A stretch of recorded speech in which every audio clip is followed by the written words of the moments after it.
जय माँ गायत्री दोस्तों। तो जैसा कि आज 24 मार्च है, तो मैं सुबह आज थोड़ी मेरी तबीयत सही नहीं थी, तो इसलिए मैं थोड़ा लेट उठी और फिर उसके बाद घर का काम करके नाश्ता वगैरह बनाने के बाद से मैं पढ़ाई करने बैठी थी। तो मैं ज्योग्राफी के नोट्स तैयार कर रही थी।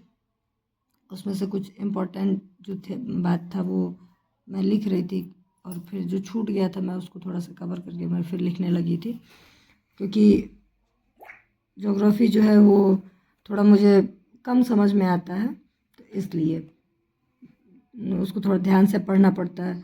और दो दो चैप्टर ही मैं करके पढ़ती हूँ, क्योंकि जो चीज़ें कम समझ में आती है ना वहाँ बोरिंग होने लगता है, तो मैं बोर ना हूँ इसलिए मैं दो दो चैप्टर का ही रखी हूँ कि मैं दो दो चैप्टर ही पढूँ। तो इसीलिए ऐसा करके मैं आज ये ज्योग्राफी को कवर की, 2 चैप्टर उसका पूरा की, और उसके बाद से हिस्ट्री पढ़ी थोड़ी देर तक, करंट पढ़ी, और जो न्यूज़पेपर होता है वो मैं मोबाइल से ही देख लेती हूँ। जो आर्टिकल होता है जो स्पेशली आर्टिकल के लिए मैंने एक चैनल रखा है, तो उसी चैनल से मैं डेली का आर्टिकल मैं देख लेती हूँ। अच्छा रिसोर्स है उस पर, तो मिल जाता है, तो मैं आर्टिकल वहीं से अपना कवर कर लेती हूँ। तो मैं वो की, क्योंकि घर पे भी है तो काम भी रहता है, तो इसलिए टाइम बँधा हुआ है मेरा कि मैं इतने इतने देर में अपना सारा काम, मेरा एक रूटीन है, तो सुबह मैं अपना उठ के उसी रूटीन के हिसाब से मैं अपना दिन भर का काम देख लेती हूँ। और 8 घंटे का जो चैलेंज है वो अभी तक तो मैं 3 दिन से तो पूरा का पूरा कर दे रही हूँ। देखते हैं कब तक पूरा कर पाते हैं, क्योंकि काम भी रहता है ना, तो थोड़ा अप एंड डाउन होता रहता है।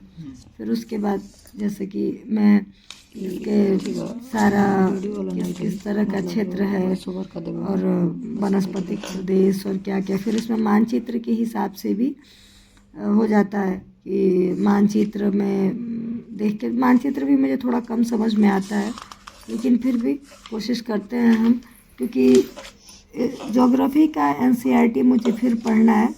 लेकिन मैं एक बार ज्योग्राफी का एनसीईआरटी पढ़ चुकी हूँ, तो इसीलिए मैं एक बार इस किताब को पढ़ रही हूँ।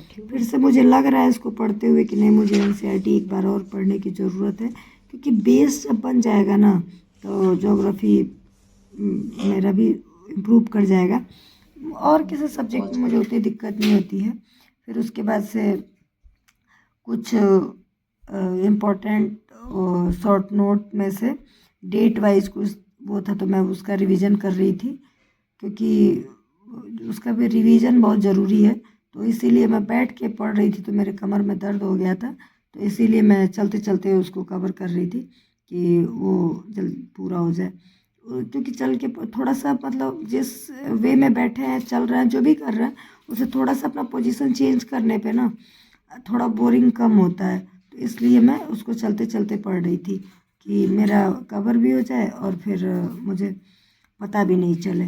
जब आदमी बोर होने लगता है ना, तो फिर जो चीज़ पढ़ता है वो भी याद नहीं होता है, तो इसलिए मैं चलते चलते पढ़ रही थी कि याद हो जाए।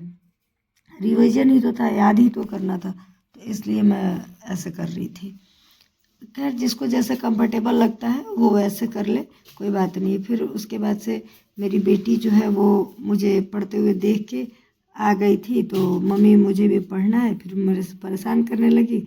तो मैं अपना बुक वगैरह हटा के, क्योंकि वो डर रहता है कि वो फाड़ दे, अभी बच्ची है, तो फिर स्टडी टेबल पे उसके लिए एक कॉपी है, और उसका ही ज्योमेट्री बॉक्स है। अभी स्कूल नहीं जाती, मेरी बेटी भी छोटी है, पर सारी चीज़ें उसको चाहिए होती हैं, क्योंकि बच्चों का है जैसा माहौल रहता है ना। मार्च है और आज विश्व तपेदिक दिवस के रूप में इसको मनाया जाता है, क्योंकि आज से 140 साल पहले टीबी के बैक्टीरिया का पता चला था।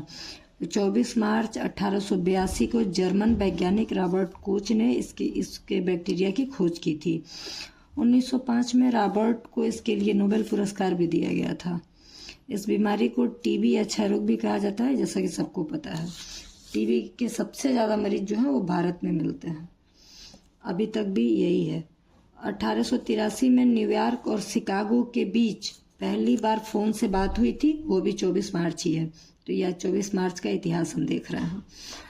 1855 में पहली बार लंबी दूरी का जो टेलीग्राफ संदेश कलकत्ता से आगरा भेजा गया था। आज ही के दिन 1855 में ब्रिटिश कैबिनेट मिशन भारत पहुंचा था। आज 24 मार्च को ही 1932 में अमेरिका में पहली बार चलती ट्रेन से रेडियो का प्रसारण किया गया था, तो ये इसलिए भी महत्वपूर्ण है। फिर इसके बाद से 1977 में मोरारजी देसाई भारत के चौथे प्रधानमंत्री बने और उन्होंने केंद्र में पहली बार गैर कांग्रेसी सरकार बनाई, वो भी 24 मार्च ही था। 1603 में आज ही के दिन इंग्लैंड के महारानी एलिजाबेथ प्रथम का निधन हुआ था। 2020 में 24 मार्च को ही पूर्ण रूप से कोविड के कारण लॉकडाउन लगा दिया गया था। तो ये रहा आज के हमारे 24 मार्च का इतिहास। कल हम 25 मार्च को फिर एक नए इतिहास के साथ फिर हम मिलेंगे दोस्तों। तब तक के लिए बाय।